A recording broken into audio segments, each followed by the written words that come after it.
Hi, I'm so glad you're here.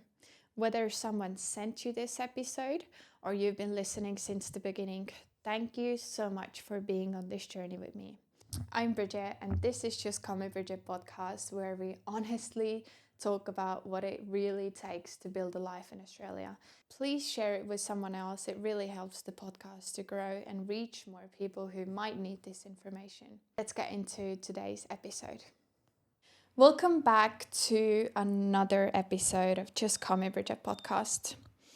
I am so excited for yourself and for me today because I have managed to get an amazing woman sitting next to me. Welcome to the podcast, Valeriya Carroll. I'm so excited that you're here. For those of us who live in Perth, we probably have been to her already. But Valyria has been a dermal therapist for 13 years. She's originally from Ukraine and she has lived in Australia for 14 years already. We will do a brief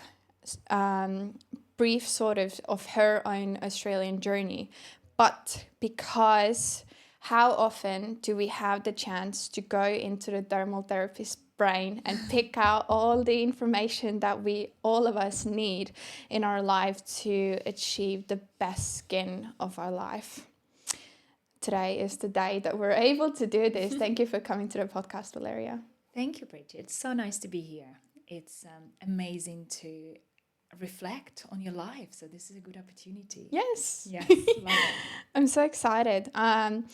So for you listening, I will just quickly go through what we will talk about today, and you need to stay until the end. We will talk about all the skin needling, what are the important steps that we need to do in our skin, what products we need to use. Oh my God, we have so much planned for today. I'm so excited. But before we go into everything about skin, let's talk a little about Valeria's journey. How have you actually gotten to where you are today? Thank you. I grew up in Ukraine. So until the age of 17, I was in Ukraine, and then I went to Switzerland to study, and I studied something completely different. However, I loved biology and medicine from childhood. Seriously, my most favorite books were biology books. I loved crazy, it. yeah. I loved it. So, but then, I wasn't sure what to do. So I decided maybe I'm going to go to Switzerland and study hospitality and events. It's interesting and it's such an interesting industry. But when I finished, I still felt very incomplete. So I was 21, my visa in Switzerland was coming to an end, and I decided that it's time to travel the world and see a bit more of the world. So I came to Australia on a student visa. So I came here to study beauty therapy, study from zero, again, the journey from the beginning. And take us through how you got into where you are today. Now you have had your own business called Imagenetics. How did that road until then take you? It was a long journey to start my own brand, but I think it was all very important because for a long time I worked for different companies and different clinics first. And I think for someone who is starting up, it's so important to gain the knowledge and gain practice working in other places, because every place will also teach you new things and new skills, and there is so much support and so much practice that you can gain from this. After I graduated, my first job was working for Clarins. We have heard about this French brand, so I was a beauty therapist with Clarins doing Clarins facials. And my job was to give recommendations for people what to use on their faces. I was already a fan of this brand before I came to Australia, because in Switzerland I had bad skin. I had really bad skin when I was a teenager. Maybe that's where the interest in skin has started, because I had beauty therapists in Ukraine who really helped me with my acne. So they probably planted a seed of interest. So I was working for Clarins for the first maybe almost 2 years. It was quite a long time. And then I had enough of working in retail. After all, even that I was doing Clarins facials, I still had to sell. I wanted to work in more medical environments, so I got myself a job working for a clinic where I was learning new skills like IPL and laser, things like this. So I first worked for a long time for many, many different brands until I finally thought, now I'm ready. And if in my last job, I saw that lots of people were coming to see me, particularly as a specialist, and they only wanted to book in with me. So I thought, if people are coming to this place to see me personally, maybe then it's time for me to start doing my own business. And how long ago was that? That was about 7 years ago. So my last job working for a clinic was working for laser clinics. I worked for them for several years, doing laser treatments, skin needling, advanced peels. And I just started seeing some clients, mostly from our Ukrainian and Russian speaking community, at home on my days off. But it's like only one day a week. So I just started a little bit, just having a little bit of a feel, set up a room. But then eventually I felt like it was time. I was ready, that I worked enough for other people and I wanted to do my own thing. So I started working full time from home 5 years ago. So it's been 5 years I've been fully working for myself.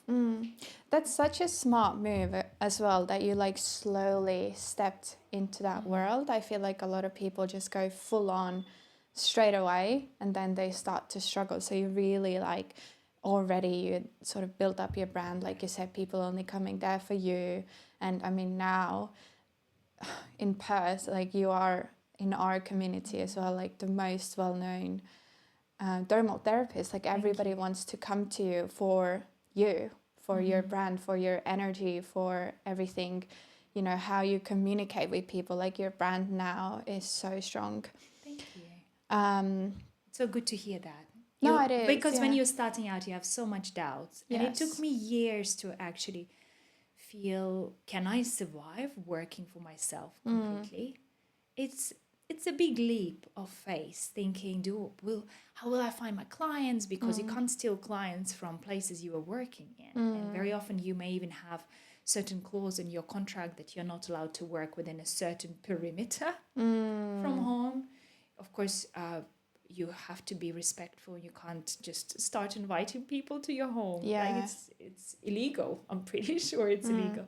So yeah, but for me, what worked the best was word of mouth. Someone came, someone liked it. I put my heart and soul into the treatment and into giving them the best experience. And then they told a friend, told a friend, told a friend. So this is how it all grew. So if you could sort of like go back to the Valeriya 7 years ago before you fully went into your own brand, what would you tell yourself? Maybe enough doing all the courses and not trusting into yourself. It's time to start and be confident about it. Because I always felt that maybe I should do another course and maybe I should study something extra on top of the extra on top of the extra. And it was never enough for me. I never felt satisfied that I was on the level. I felt like it has to be, if you work from home, it has to be absolutely perfect. And I'm proud that when people come to me, it is on the clinical level. Sometimes people come into my treatment room and they're really surprised on how everything is so professional and sort of set up. They said, I expected to be like on the bed somewhere in the living room, but it's like so proper. And it truly is, yeah.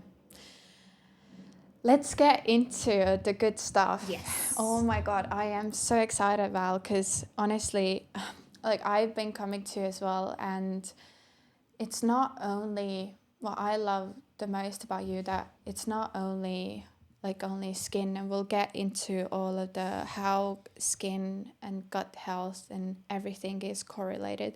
And I love that you always very much share all the information with your clients. What is something to this day that you see through like your own clients, or maybe even like social media? What are some of the biggest mistakes that you see that people make in their routines or even like habits? I think the biggest mistake is lack of routine and discipline and lack of self-respect. When someone comes to me and says that they don't have time to apply cream in the morning, it's not the time problem. I think it's a problem of priorities. Because to apply cream on your face, it takes 15 seconds. Yeah.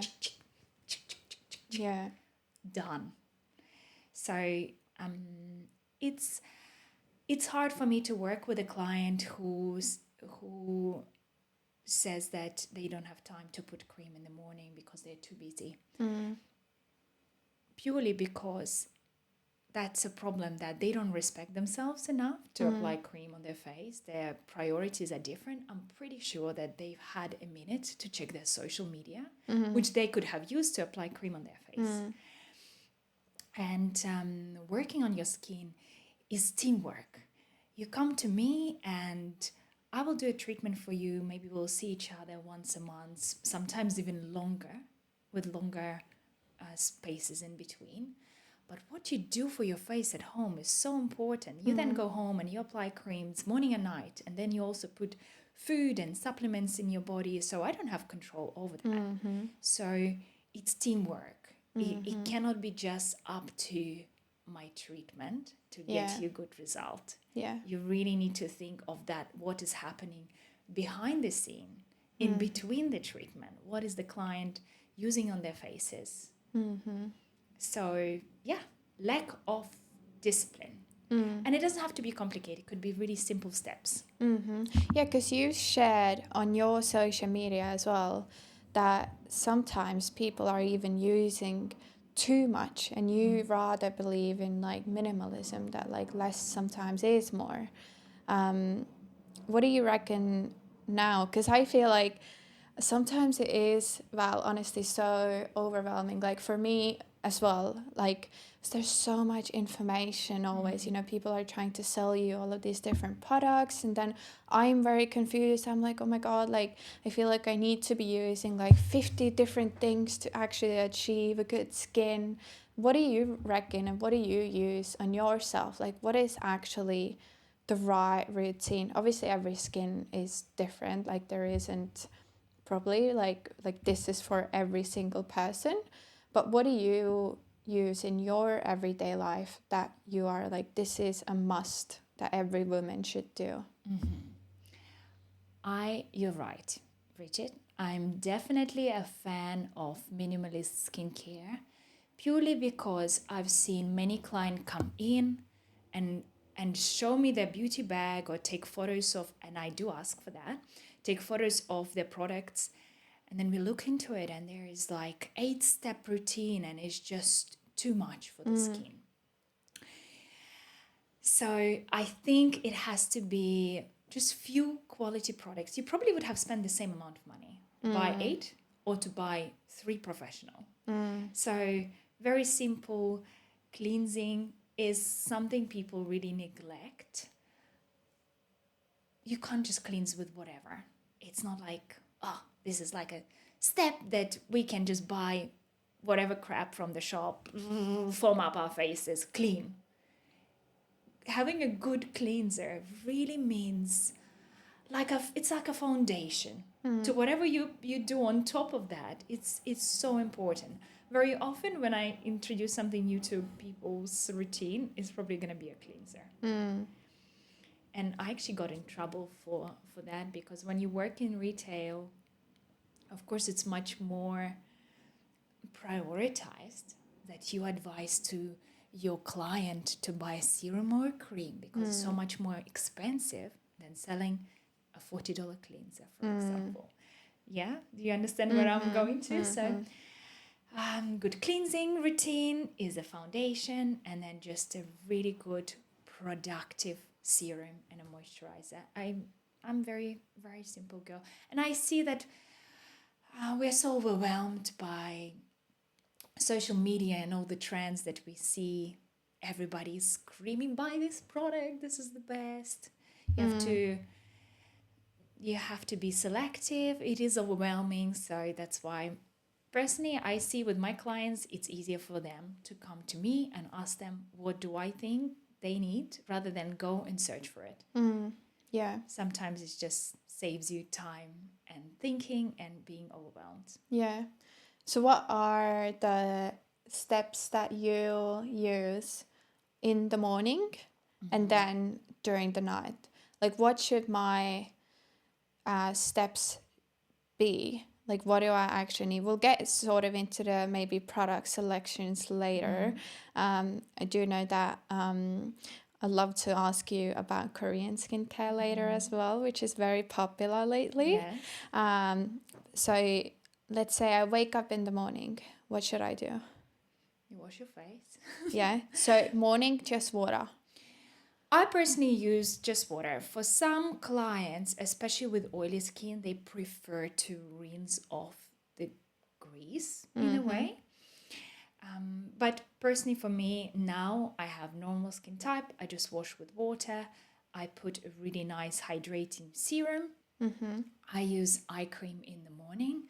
I actually don't use eye cream in the evening because for people who are prone to puffiness, and I'm prone to puffiness, it's too much water retention, especially with some really heavy creamy creams. You may end up puffier if you use night cream, Oh, that's interesting. eye cream around your eyes. So I have this very like liquid, energizing style serum eye cream. So it's like in a roller stick, and I keep it in the fridge. And I open my fridge, and I just go, ooh. It's like cooling and nice and refreshing. I feel like it sort of wakes up my eyes.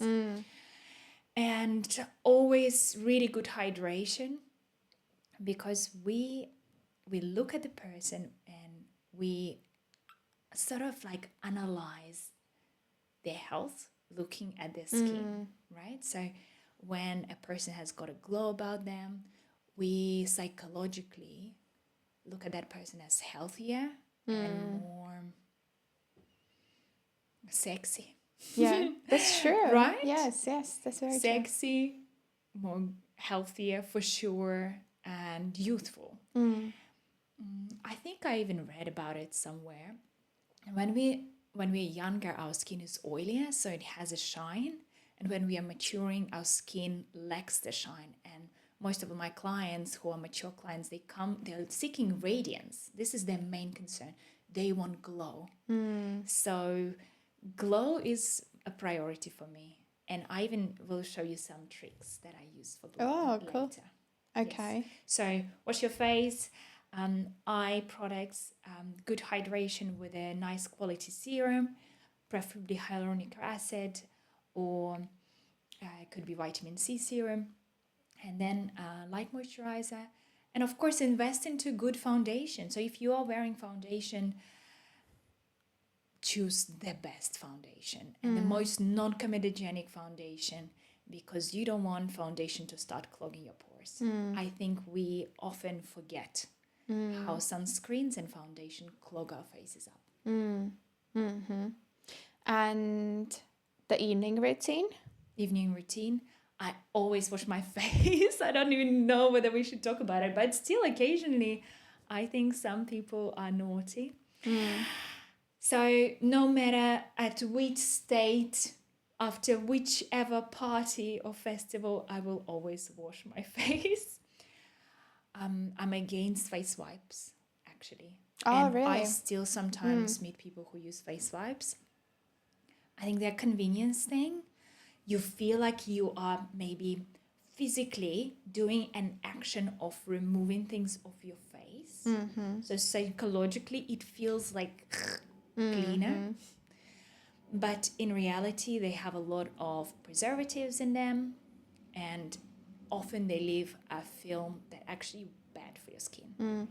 What about, I'm actually going to ask, because when I working, obviously a lot of my listeners are working probably in farms or FIFO, where throughout the day you can have so much of like red dust or all of this in your face.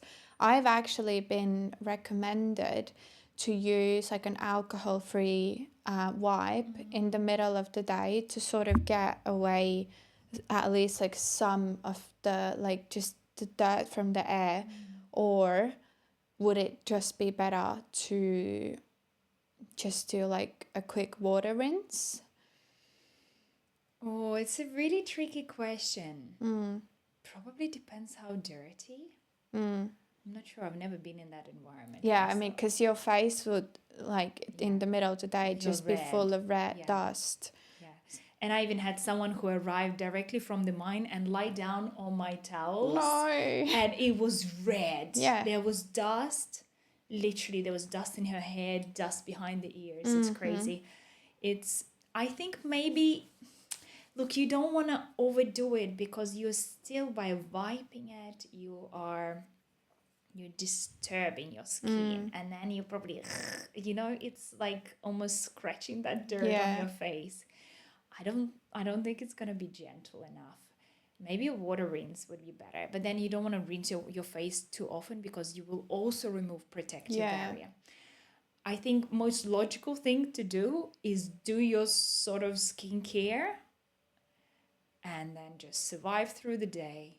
But in the evening, do a really good cleanse, maybe with several steps, something creamy to dissolve the dirt and oil particles. Maybe an oil cleanser could be a good option in this case because oil attracts oil and it will penetrate into the pores and really deep cleanse your pores.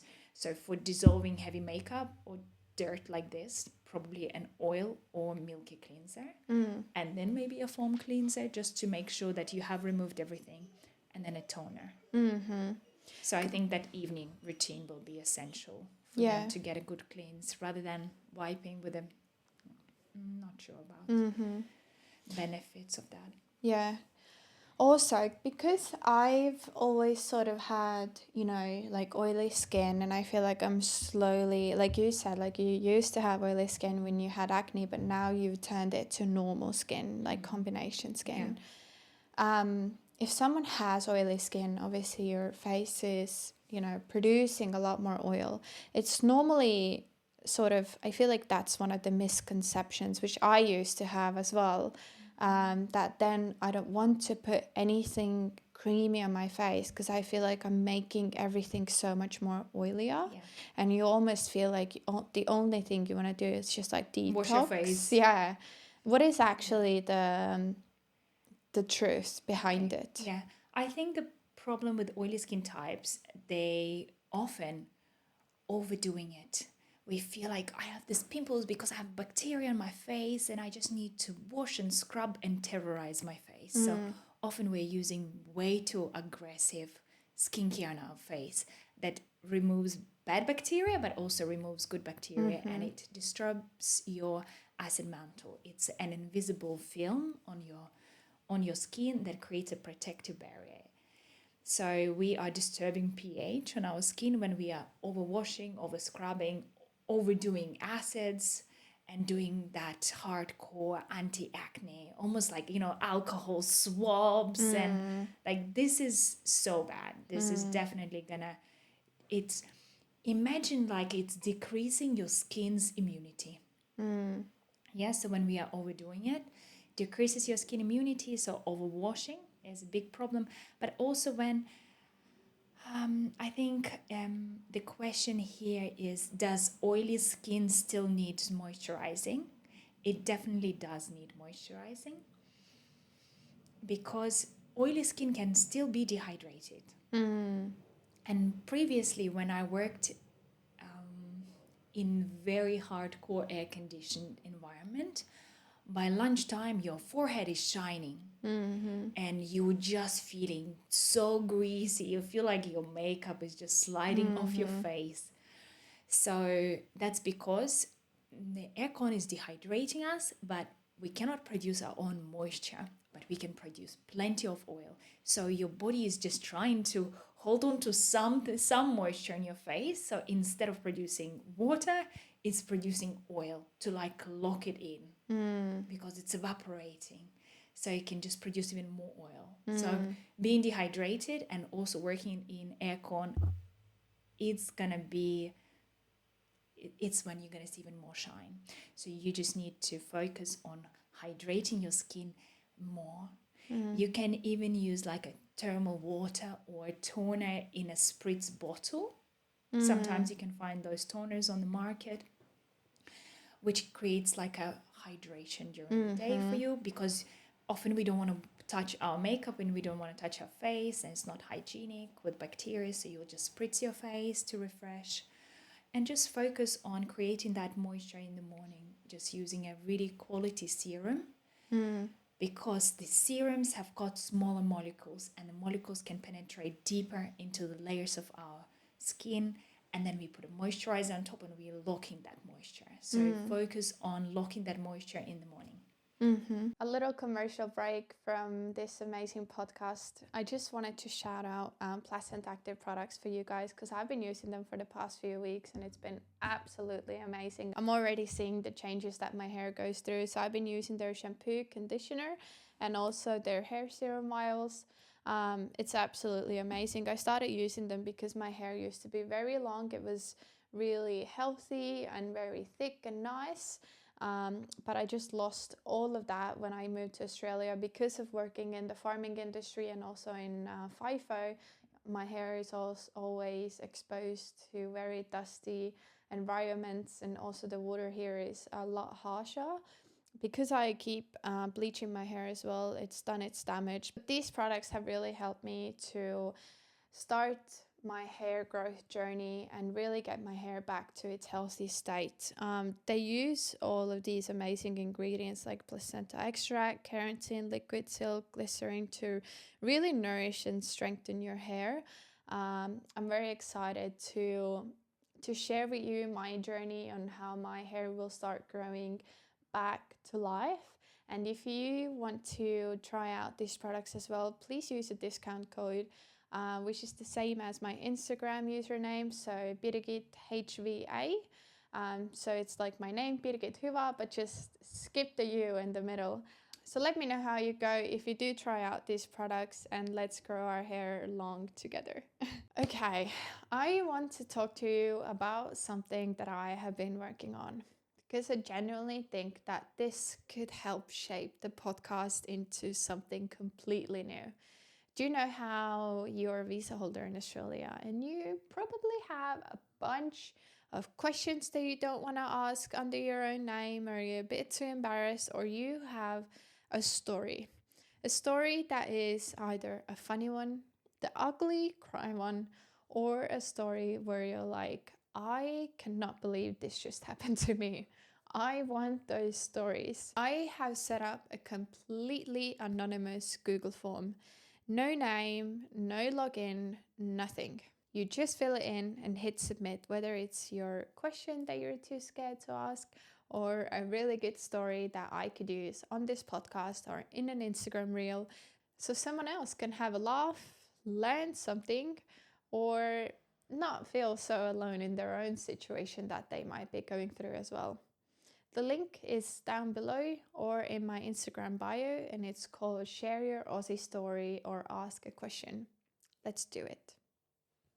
That is actually, you mentioned touching your face. That is if I would have like a big red sign on my forehead, like what are the biggest mistakes I do with my face and hair also, because I've been deeply into lately like my hair care and my skin care, and I'm trying to find also like the daily habits that I do that are actually so bad for me. So my biggest red flags with my hair and my skin is touching all the time, especially because I'm still in the phase where my skin is producing a lot more oil, and I feel like girls with oily skin, especially if you start getting like these small pimples around your face, it sort of like makes your face itchy a little bit. So then I also have that, like I always need to touch my hair, my face, and then it just makes everything a lot worse. What do you, what are some of your, like, I don't know, what is the fix to this habit? Like, I don't know, how do you, because I think the first time when I came to, I think that was also like one of the first things you told me, was like, you need to start moisturizing your face, and it feels so wrong when you got such an oily skin. Yeah. And also just like touching, like I almost need to physically interrupt myself. Yeah. Because it's such a, I think it's like a learned habit. It's a habit, yes. Lots of people still come with a problem of touching their face. It could be a nervous thing, I think. I recently had a client, and we finally got her to really good looking skin now, but her main problem was touching her face, to the point that her friend in the workplace, they both come to me, and she shared her pain with her friend, saying, I just keep on touching my face, and Val told me off not to touch my face. So now that other friend says, stop touching your face, and she just doesn't even notice it. It's just, she's sitting at the computer and feeling for the bumps, and then before you know it, you already squeezed it. Yes, it's definitely bad for you. You're making it worse. Just really don't touch your face. And maybe sometimes even at consultation, someone's telling me, oh, I just have all these bumps on my face, and they're talking to me in consultation like this, and I'm like, stop touching your face.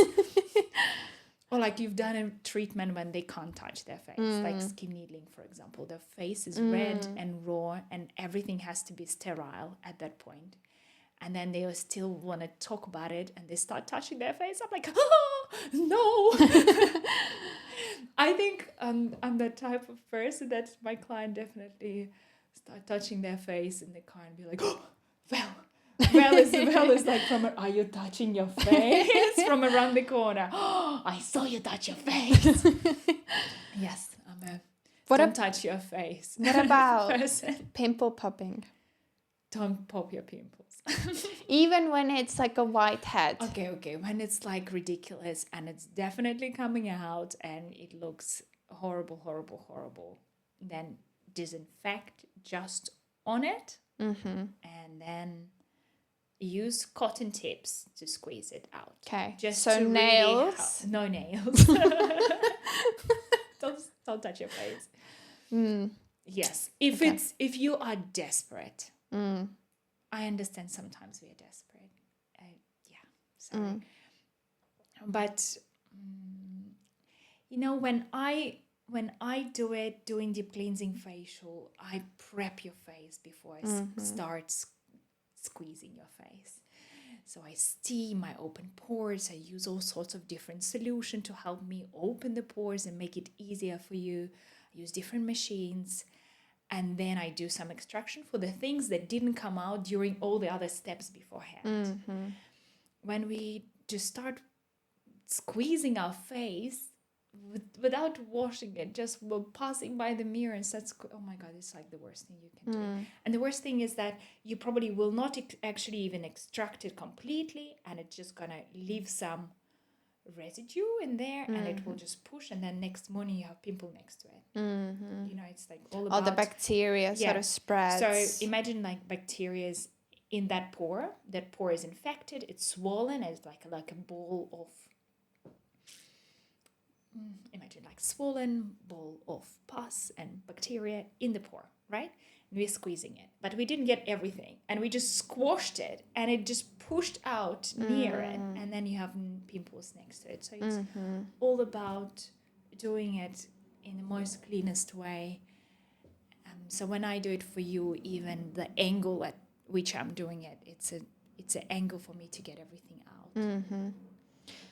We previously mentioned something that has been extremely famous on Instagram, and that is Korean skincare. Yeah. What are your thoughts on this?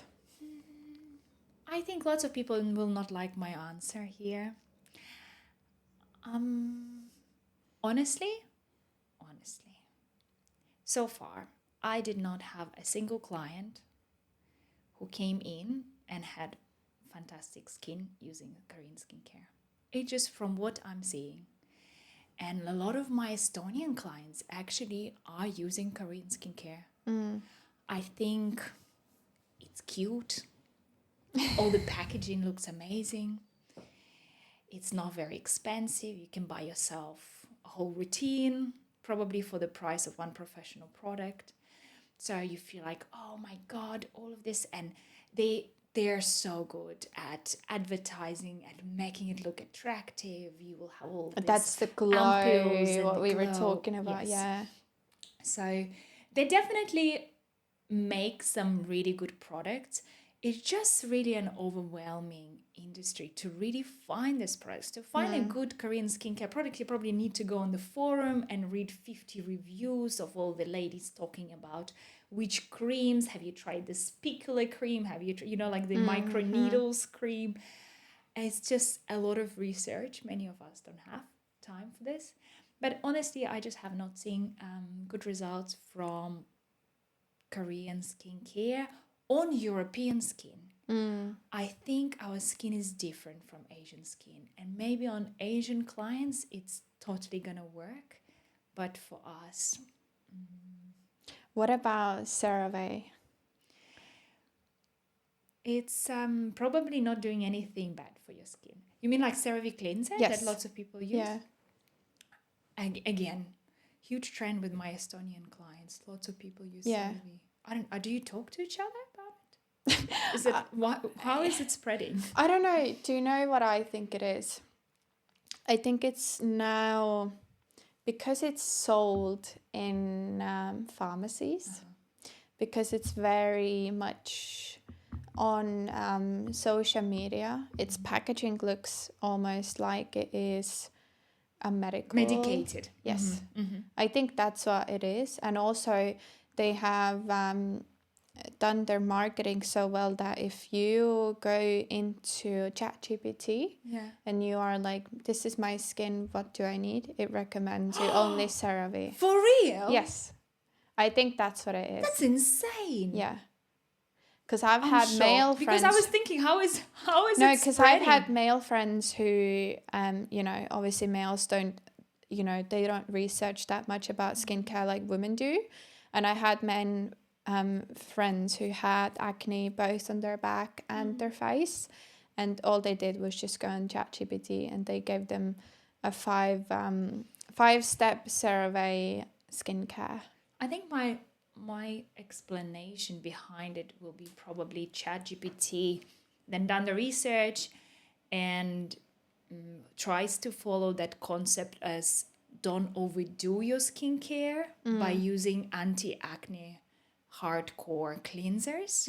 So it's trying to recommend something advertised as a gentle, not disturbing your pH thing, like Cetaphil or maybe CeraVe. But I much rather you use Cetaphil rather than CeraVe, personally. I just think it's a bit cleaner. I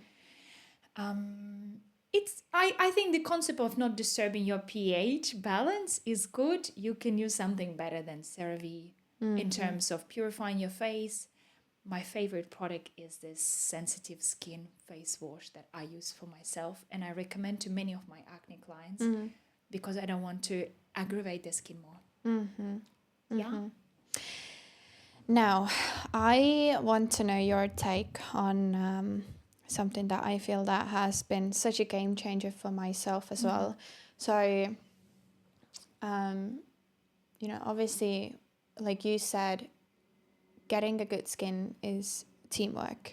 So we need to come to a facial dermatherapist and then also, but it's so much important on what we do at home every day, what we put into, what we eat and so on. What have you seen in your clients that in their like diets or what supplements even they took, or maybe doing blood panel tests, what has been a game changer that you have seen, what like in terms of fixing ourselves from the inside out? I'm huge on holistic approach and looking from different aspects on skin health.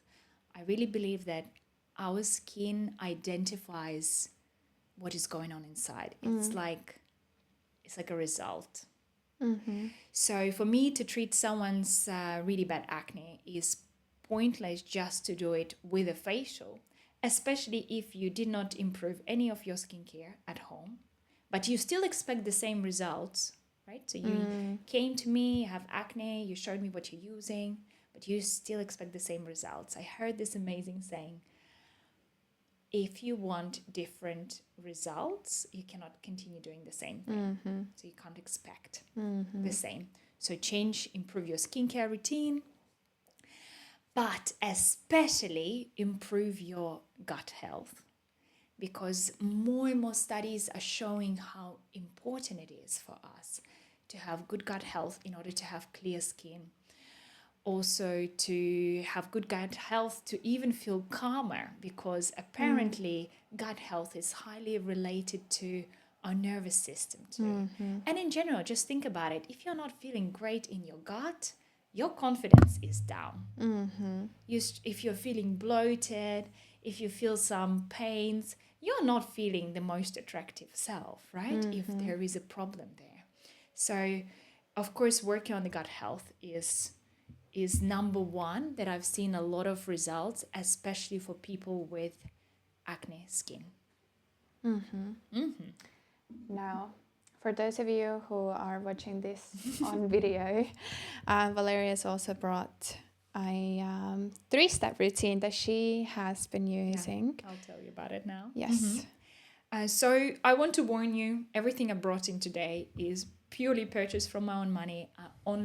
Yes, I do stock it in my salon, but usually I always try everything on my own self, because I cannot sell you something that I don't believe in. So all of this stuff is, I'm honestly just sharing what I have tried and used and what I have been doing. So this is very honest, guys, for you.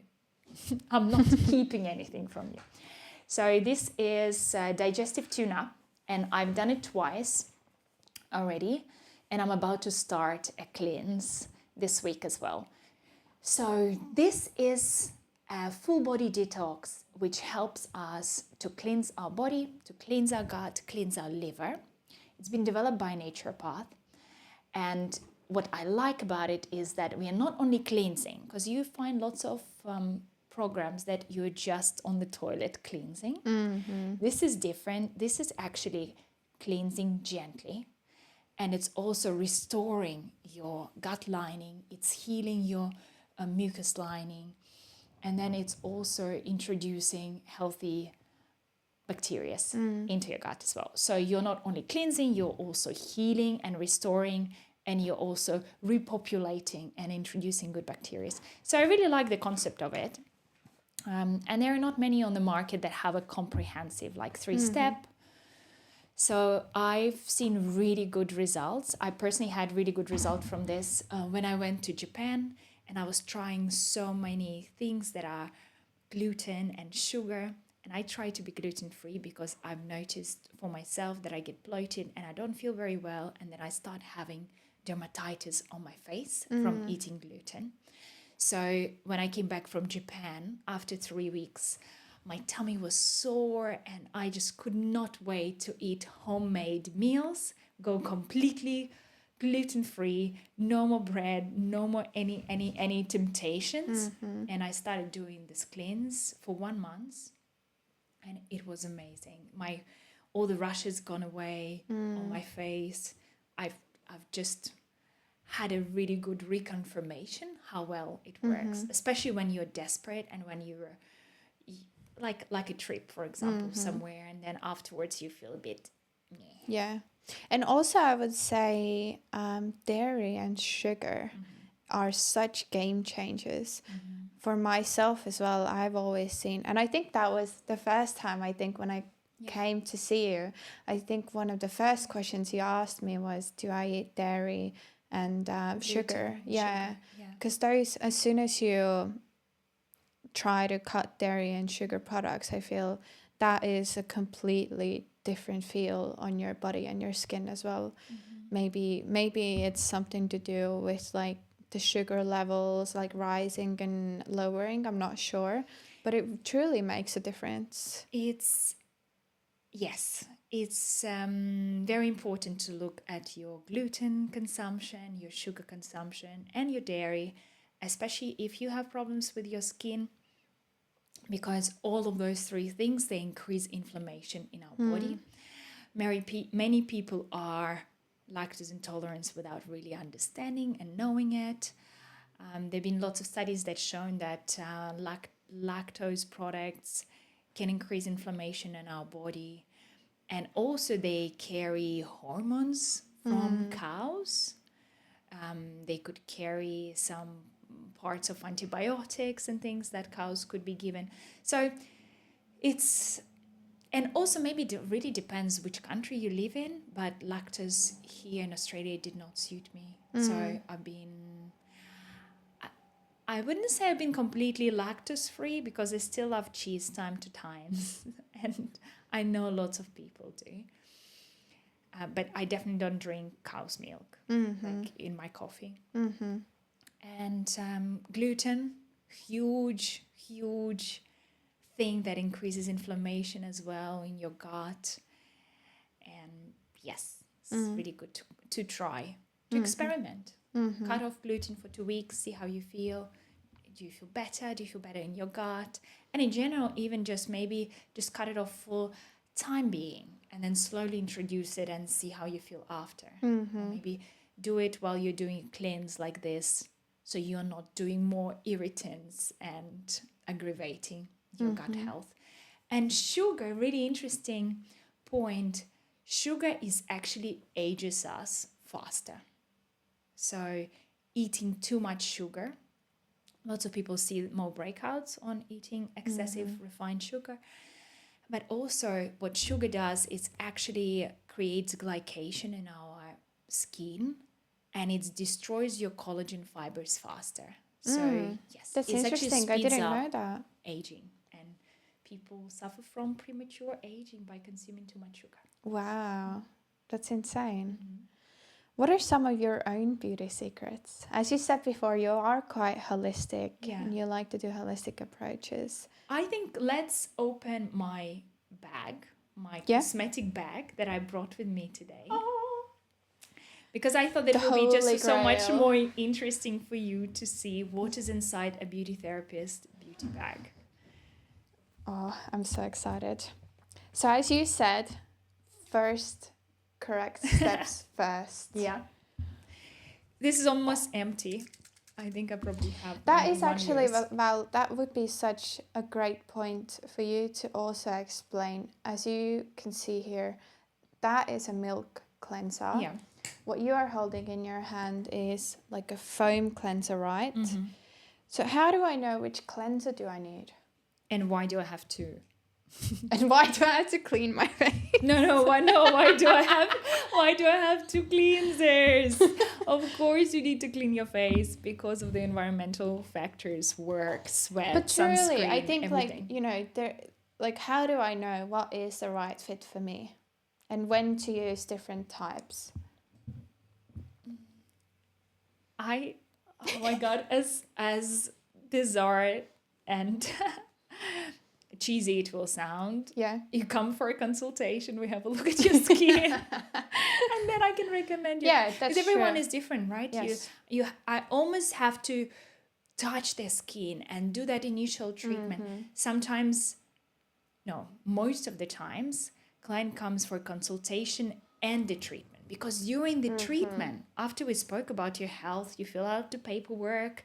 There's a lot of question about your routines. I will then do a facial, like a deep cleansing facial, just to start with, so I can have a feel of your skin and see what is it like. And just by looking, it's really hard to identify. And also, I will then apply certain product and see, oh, she's reacting on that. Maybe she should be careful with acids. I'm taking notes in my head of how is your skin responding to things, what you need. Yes, so cleansers. I have many cleansers. This is 2. I probably have another 2 under my sink that I didn't bring because my bag is so little. Yes, I think we girls need different cleansers for different occasions. I use very gentle foam cleanser, which is actually for sensitive skin, but I like it's not drying your face. It's easy to use. And a trick with this is using your cleanser correctly. So I actually have my face dry for this step, and I think apply this it is one on. of the biggest misconceptions Yes. out there, because I told you about it, that I've been using my cleanser the wrong way the entire time. Yes. Well, correction. You said, I don't like this cleanser. And I said, well, how are you using it? And you said, well, I'm using it in the shower. And I said, Yes. well, you're not getting the benefits of the cleanser because you just rinsed everything straight away. This is applicable to this cleanser. This cleanser has got acids that I'm holding in my hands at the moment. So it's got mandelic acid and lactic acid and all the nice nutrition for your face. And it's a creamy cleanser. So I would actually apply creamy cleanser on my hand, on my dry face, and really work it in and let it penetrate and dissolve your makeup and your oils and all the dust, and let it work for a minute before I rinse off. Because if you're already wet and then you use the cleanser, it literally melted on your face, melted on your skin, and ran down your body. You didn't get any benefits of your cleanser. So it's good to have different options, because some days I'm not wearing any makeup, but I still want to wash my face and I'm using a mousse. Other days that I feel like it's getting a bit bumpy, I want like a little bit more glow up, I want to use something with acids, and I use milky cleanser with acids. And then recently, out of curiosity, it's winter time, I opened a mousse which has got acids in the mousse. It's a new product, trying it out, seeing how it goes. It stimulates collagen production. So it's good to have different cleansers, different options, because we have different occasions in our life. So these are my cleansers. Okay. Now we have a Clarins double serum. The Clarins double serum. Clarins. I think this is iconic product. It's not professional, but it is available in any pharmacy, and probably Maya and David Jones as well. And it's just a really simple hydrating serum with lots of different herbal extracts in it. So why it's double, it's because it's got water content and it's also got a fat content. And when you pump it up, you have, try it. You've got like a two different colors of serums, and you mix them together.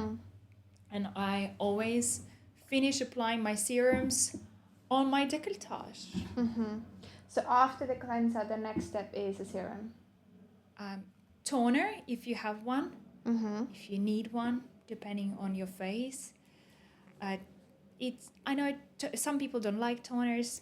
Look, it's not completely essential, but it's good if you're doing that. Some people like toners because they feel like they've definitely cleansed and they double checked by wiping their face with the toner. And then definitely a serum first, and then moisturizer, especially if you want to lock in the moisture, because you want that serum to penetrate deeper. Now here you have Medic 8 C serum with ascorbic acid. Yeah, so this is a vitamin C serum. It's drops. So this is for daytime, and it's gonna be extra vitamin C for your skin, which slows down aging. It prevents and slows down free radicals on damaging our cells. And it's really nice. It's brightening. Not every vitamin C serum feels nice. I've noticed some people actually break out from vitamin C serum. So it's really important to find the one that suits you and to find the one that is not clogging your pores.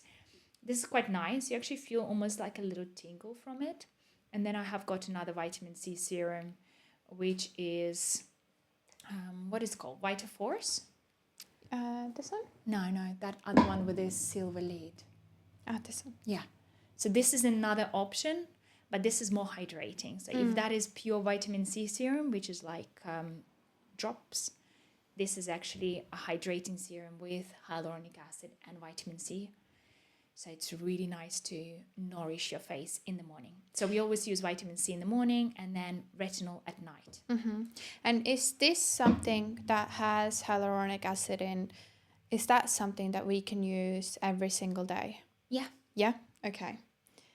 So next up, as you already mentioned. Yes, retinol. I think retinol is so trendy right now. Yes. Everybody is talking about retinol. My honest advice is, unless you're actually buying quality retinol, professional retinol, or maybe even prescription retinol advised by your GP, that's when you will start seeing results. Most of the retinols available to us in the shops, they don't have enough retinol for you to start seeing very visible results. So it has to be strong, but also with retinol you need, because to get results you need to use stronger retinol. You also need to drain your face, so you can't just use high quantities of retinol, just pump it all up and put it on your face every night, because most likely you will start getting really bad flaking and irritation and redness because of how strong retinol is. So this is at the moment my favorite. It's Mesoaesthetic Skin Retin 0.3%, but it also has got like a plant retinol alternative called Boccaccio, and it's almost equivalent to a strong 1% retinol. So that's why it gives really good result, but you need to prepare your skin by slowly introducing it into your routine. So you will only use it for sensitive people twice a week for a while, for a few weeks.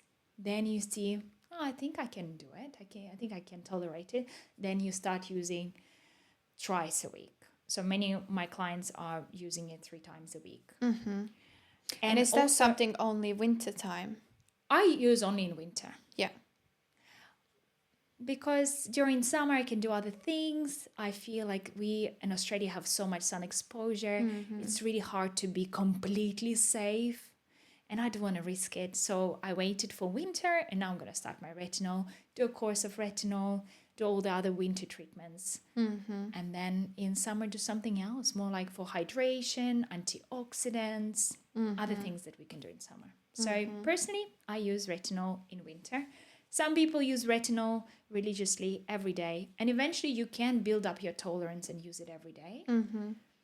It just takes time to get used to. At what age is it I waited till I was 30 to start using retinol. But we were talking before the podcast about retinol in general, and you said some teens are using retinol when they are 14. This is insane. We don't need that. Our skin is so young. We don't need retinol when we are teens. Even, I would say, very early 20s. I would wait until late 20s, unless you really need to, because you have some sort of photo aging and you've cooked your face on the sun and you can see visible pigmentation and fine lines, then maybe yes. But without need, when we're young, we don't need that extra stimulation. We can hold on for that. Now this is one of my favorite products that I've gotten from you as well. Yeah, this is a very light moisturizer. A lot of my clients are on this because it's hard to find a moisturizer that just goes into your face, that doesn't sit on top. So it's probably my bestseller. It's Janssen, so it's German, and it's a hydraactive gel cream. It's a light consistency, and you can use it morning and night. Just a simple product. So you see, it's all about making it usable. I don't want to complicate it. Sometimes people feel even overwhelmed to have morning and night cream. No problem. You don't want morning and night cream. You can use one cream morning and night. Saves you money and saves you thinking. Yeah. So really nice light moisturizer that everyone can use. A lemon. Well, why do we have a lemon in our makeup bag? Well, you were asking me about my hacks. Yeah. I guess. I drink hot water with lemon every single morning for probably the last 7 years. It helps me to start my day. It makes the body more alkaline, which many of us heard that alkaline body is much better, healthier body. So I start my morning by waking up and making hot water and making water with lemon every single morning. It really starts your digestion going. It feels great. I love it. I drink it even when I'm on holidays, and I get someone in the hotel to make it for me. That's so To cool. go to breakfast station and make myself hot water with lemon. What are the benefits? Do you know? Of lemon water, well, it's gets your digestion tract moving. So you go to the toilet regularly, sends the signals. So it gets your digestion going. It's also, again, for me, it's to make your body alkaline. Even that it's acidic, but the benefits of it is it makes your body alkaline. An alkaline body is stronger. It helps, disease grow in acidic environment. So alkaline environment for our body, or internally, is important. Our skin is more acid based, so we can't just go alkaline on our faces and hope that it's gonna be okay. No. It's purely for taking in. Do not use lemon on your faces. It's just for making lemon water in the morning. So it's really good beauty secret. It's really, really great for our health. Try it. I will. Yeah, I think that is something that I am a fan of as well. Like warm water overall, I prefer. Now we have Two body lotions. 2 body lotions. Tell us about these.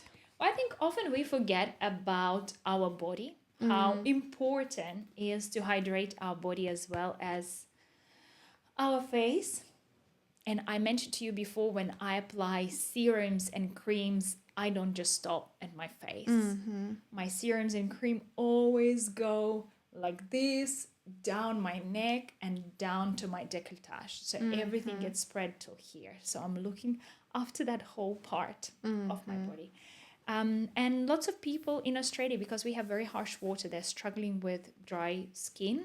So it's my personal find. I've been using it for a few years. I use this Clarins hydrating tonic. It's like an oil balm. So it's a very creamy cream with oils in it. So it leaves a really nice sheen on your body, and it's super hydrating. It's really one of the effective moisturizers, because people come to me and they ask what type of moisturizer they can use on their body, which will really work. Yeah, because I think the most common thing is you just go to Woolworths and you get those massive tubs of CeraVe. Nivea or CeraVe. Yeah, I know. But honestly, like it's been life-changing for me. I really struggle with dry legs and dry body skin. So yeah, Clarins Moisture Rich Body Lotion, that was the original thing that I was using. But since last year, I've tried this tonic one with some essential oils. Smells great. It really does the job. Yes. I think it's, again, quality over quantity. We don't need a tub of cream.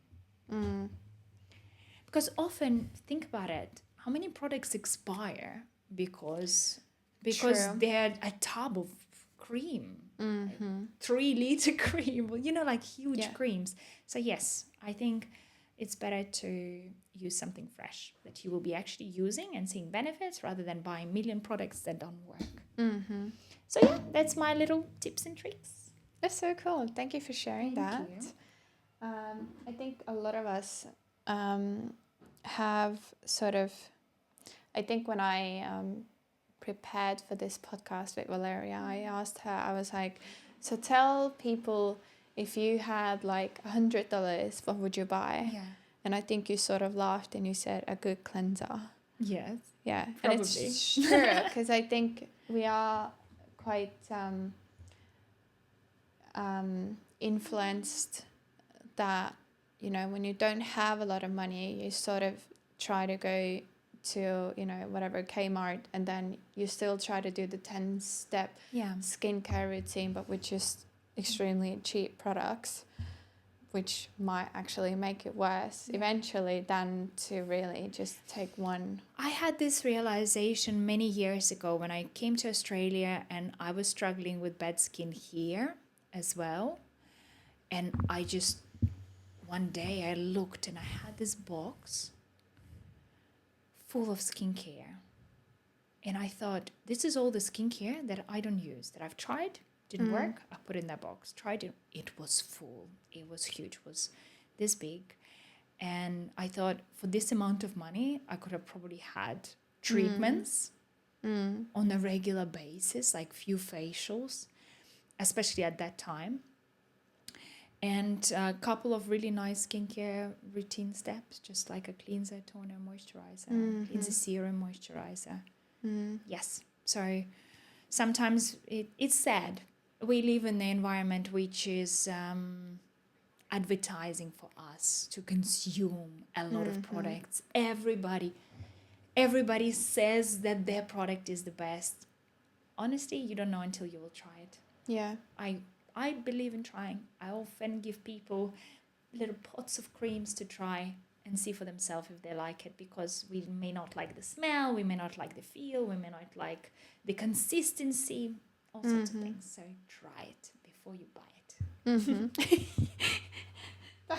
That would be like a slogan that It will be a trademark. slogan. Now, Val, something that has been told to me to this day is, I would think it is a myth, but I'm going to leave it up to you to either break it or confirm it.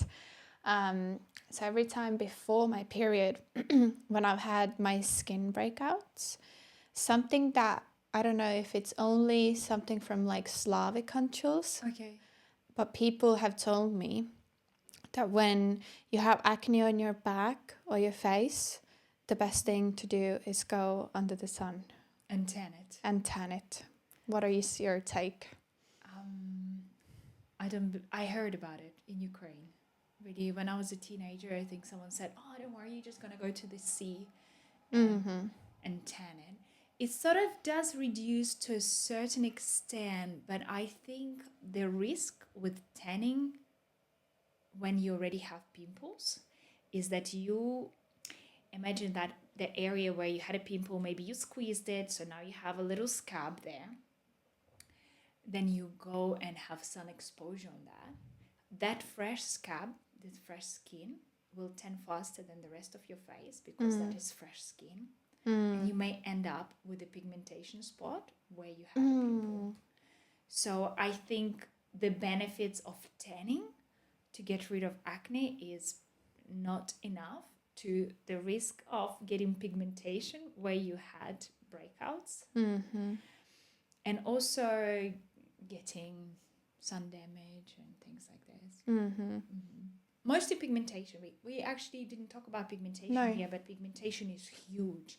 I think maybe 70% of people who come to see me have some sort of pigmentation. For various reasons. It could be, for many people, it's sun exposure. It could be also hormonal changes, or being on a contraceptive, or taking hormone replacement therapy. And it could be due to certain medications people take. So pigmentation in Australia is huge. And here I really want to deliver a strong idea to you guys. It's easier to prevent pigmentation than start treating pigmentation. If you already start to see pigmentation, oh my God, be careful. Really decrease your sun exposure. Never go out without sunscreen, because you don't even know how much pigmentation is already under the skin that you can't see. You can see some at the top, but you don't know what's going on underneath. Maybe there is more pigmentation and there will be even more coming to the surface, so you can actually provoke it.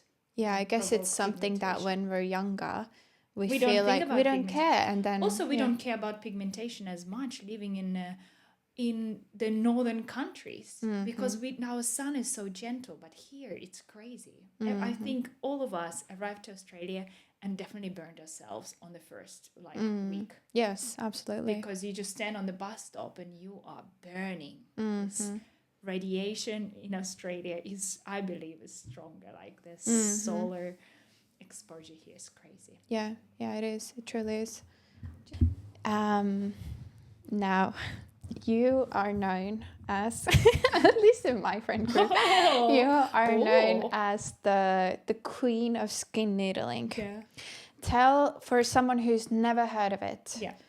who is it for and what is it? Thank you. I like to be a queen of skin needling. It's quite an honor to be announced like this. Skin needling is the treatment that I do a lot, and I do it in winter. I actually don't do skin needling during summer, purely because it's my responsibility to keep my clients safe, not to expose themselves to sun after having skin needling. Same concept like I explained to you with that fresh skin from a pimple. Skin needling is intentional trauma to your skin. It's a controlled trauma with needles, with a special device that makes million holes on your face. And that stimulates great collagen production. I think the studies show that it's up to 400% more collagen production. So it's great for anti-aging, for firming up your skin, but originally it was developed for treating acne scarring and in general scarring. I think it originated from treating burnt victims. And their scarring was so severe and so uncomfortable that they started doing rolling. So yeah, the very simple method of it is dermal rolling with needles. But then now in the clinic, we are doing it with a machine where we adjust the depth. So roller has got a set depth of needles, right? And you're rolling. But machine, I can correct it around your eyes. I will do shorter needles. On your cheeks, I'll do deeper. Where you have scarring, I'll go even deeper. I can go many more times in the same area to really address that scar. So that's why this is a very multi-purpose treatment. It treats many things like fine lines and wrinkles. It gives you additional glow. It's good for treating pigmentation. And as I'm needling, I'm also putting highest quality sterile solutions. They actually developed to be injected in the skin in Europe. They use those solutions to do mesotherapy with. I take the sterile solution, not some creams or serums that you will see lots of people like buy an Amazon cream, a serum, and then needle that in. That is not clean. That is not sterile product. And that's got preservatives and fragrances in that ampoule. We can't just start integrating that with needles and mixing with blood. Like it's no, don't do that. So I take a sterile solution and I put the special solution on your face depending on your problem. So if you came with acne scarring, I put a solution which helps to improve acne scarring and stimulate collagen production. I can be using some peptides to improve your firmness, or I can be using sterile ampoules that have got ingredients that lighten up pigmentation. So depending on the client, I adjust the mix of the serum. So yes, I use that a lot, and I love it. It's one of my favorite treatments. It's productive. It's not that expensive in comparison to more advanced treatments like lasers to treat scarring. Often they will have much longer downtime. You will be walking around with a red face, often for weeks. With skin needling, it's about 3 days downtime, to be honest. So you'll be very red straight after, like burgundy red. Especially with the Estonian clients, I've noticed they go the reddest. Yes, I've seen some colors of red on my Estonian clients. So yes, and it has to be done professionally on the advanced settings. If you want to see a result from needling, it has to be a bit hardcore for you to see the result, because there is no point of just doing a needling which you are not even red after. My clinical endpoint, it means that I've done enough, is when you're red there. Yes. What about people with active acne? So you cannot, yes, it's definitely contraindication if you have some breakouts on your face. We need to clear off the breakouts and then do it, because if you think about it, we could be also spreading the bacteria by puncturing through an acne lesion and then start stamping this bacteria all over the face. So it's really tricky because acne clients really want to have needling. They have scarring and they're impatient and they're like, please, I really hope we can do needling. And sometimes in my past, I gave in and did needling. And then, of course, we were suffering some outbreak, this, that. So better be safe than sorry. Clear face before needling. Also can be done when you're pregnant or when you're breastfeeding because of the hormonal changes. Yes. So we don't want to stimulate more pigmentation, things like this. I think one of the biggest things that we also talked about that I probably do, and I believe many of us do, is also now like the overuse of acids, and people are using chemical peels at home as well. Do you want to tell us a little about like how do we balance everything out and what can we use at home in terms of chemical peels, and how often even? I think in general, using chemical peels at home, like buying a professional chemical peel and using it at home, is definitely not safe for you because chemical peels often need preparation.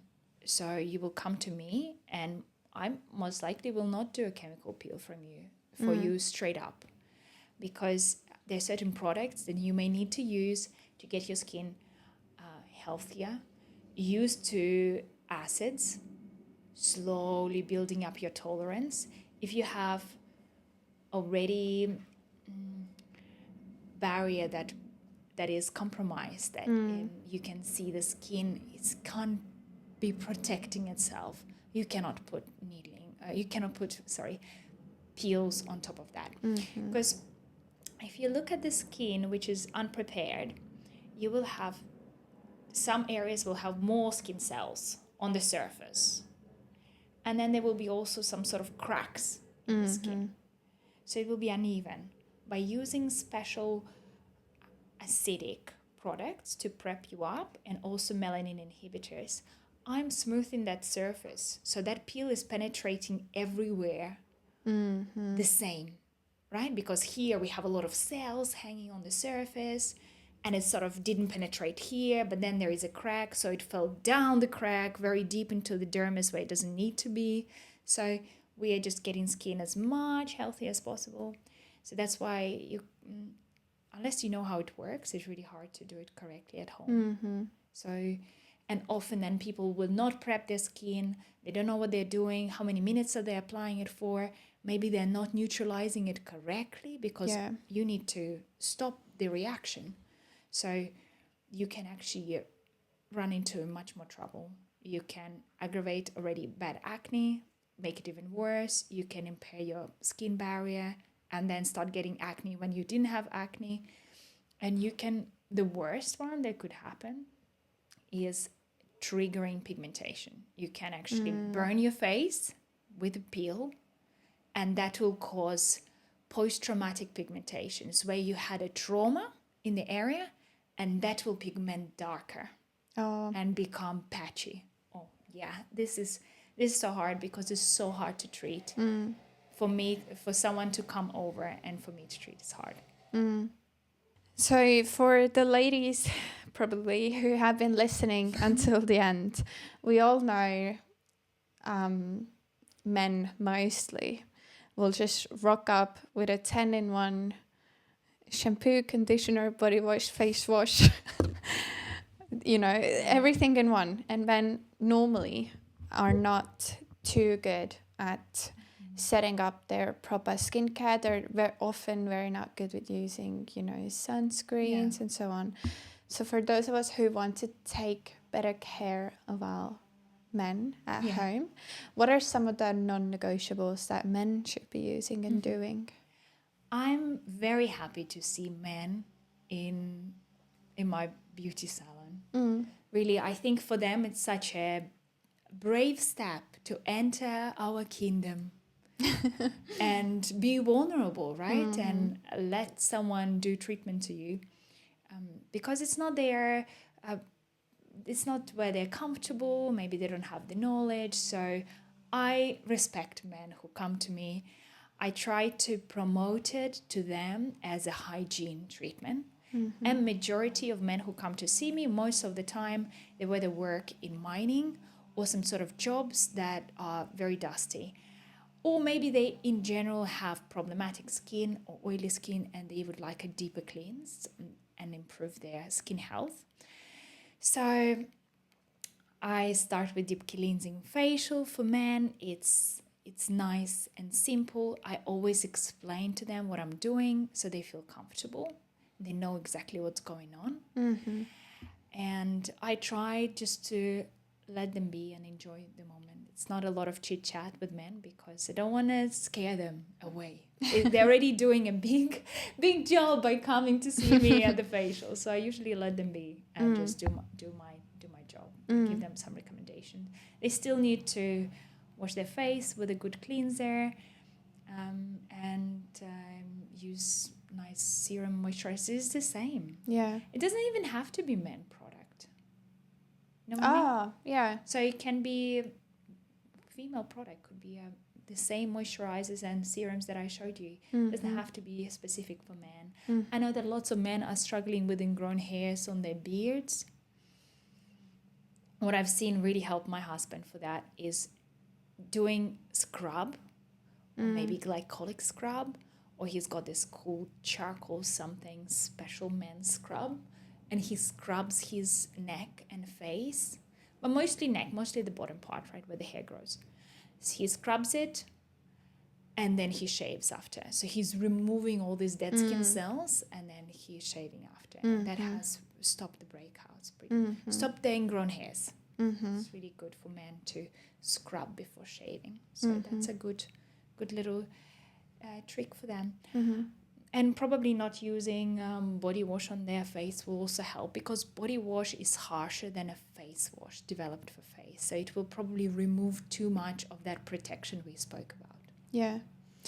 Something that I think personally that you haven't shared too much about your social media as well is that you also do hair loss treatments. Tell us a little about that world as well. I've been interested in hair loss treatments for a long time. There were many times where I actually suffered myself from hair loss. And hair loss starts with doing a blood test. So even when I had hair loss problem, I went to my GP. I was like, oh my God, save me. I don't know what's going on. I feel like my ponytail is becoming smaller and thinner and thinner and thinner. I feel like soon I will have barely any hair on my head. I was exaggerating, but still, this is how, as a woman, you definitely feel like this. You start to freak out. And first thing he did for me is he checked my iron and other deficiencies. But for many women, iron deficiency is one of the big causes of the hair loss, because we are simply, iron carries oxygen to the follicles. And this is not priority. It's a priority to get oxygen in other areas, but hair is secondary. We will live fine without hair. So that's why it becomes for the body, okay, this is not important. We don't have enough iron to carry oxygen, so we're just not going to prioritize hair. And that's leading me to the fact that it's good to do skin needling on your scalp to stimulate your follicles and have better blood supply to the areas, because when we are needling scalp, we are promoting growth of new capillaries to the root. And then the capillaries sort of supply your hair root better with nutrients, without nutrients from the blood. So you can also use some hair loss serum specialized for needling to integrate that in the scalp. And this is something I get my clients to do after they've done some treatments with me as a home care maintenance that they could do to stimulate their own hair. It doesn't have to be very How complicated. how long does it take for scalp? Oh my God, it feels, I don't know why, but skin needling doesn't feel scary Yeah. because the skin feels thicker. On Whereas the yeah. scalp, I feel like, I would definitely say it's not pleasant. yeah, how long does that take to get normal? Because obviously, you know, as women, and you know, you want to wash it, you want to, you know, comb your hair. Yeah, so you'll come to me with washed hair, Yeah. no products on their scalp or hair at all, because we want it to be absolutely perfectly clean, just freshly washed, dried, and straight to the clinic. If you want to exercise, you need to exercise before your treatment. So you will do all your, same with facials. You exercise before, have a shower, and then come for facial, because you cannot exercise and get sweaty, as that could infect your follicles and create more pimples. Yes, so come with washed hair. You will feel unpleasant that day. You definitely feel like your scalp is a little bit burning, I would say. I wouldn't say it's sore, but you feel like a bit scratched. I can compare it to a scratch. So you feel a little bit sensitive in your scalp, and it probably will take 2 to 3 days. Yeah, so you can start doing normal things. Yeah. I probably would not wash it next morning, but then you could probably take about 48 hours to be safe, just for everything to normalize, and then you can wash your hair again. Yeah. So this is something I do for my clients, but I always recommend for them to start with a blood test and come with me, with preferably with the results of the blood test, so we're not wasting your time. So we can look at that straight away. And addressing your deficiencies is going to be vital in this. It's very often it's pointless doing skin treatments and not improving your health. I agree. Yeah.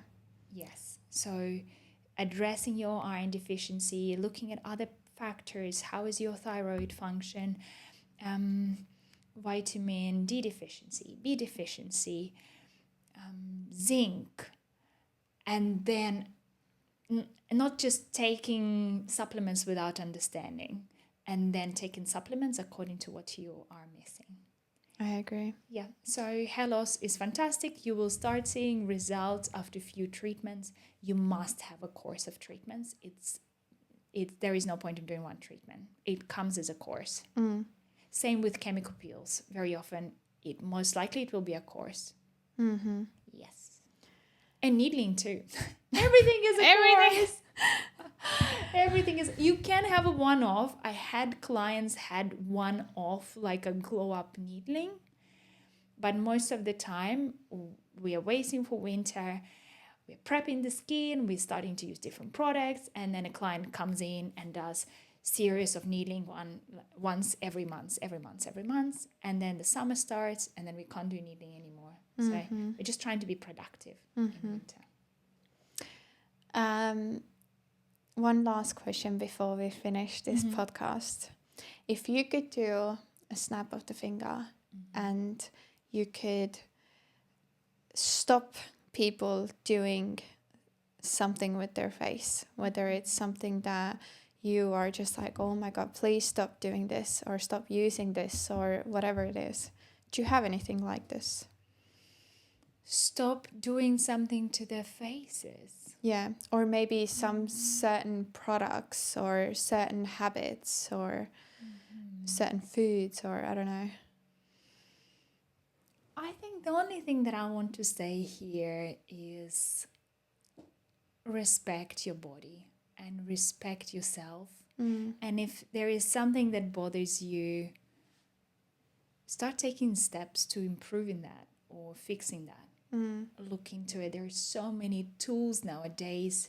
We are not living blinded anymore. You know, we can do our own research. We can read reviews. All of this was not available 30 years ago, right? So we have so many tools to analyze I think beauty definitely comes from you feeling confident in yourself. So start with that self-respect, prioritizing yourself, looking into your health to improve how your skin looks and your hair looks. This is how we read people. Even that they say first impressions like don't matter and stuff like I think they do, Yeah. because we see someone and we scan and we read straight away.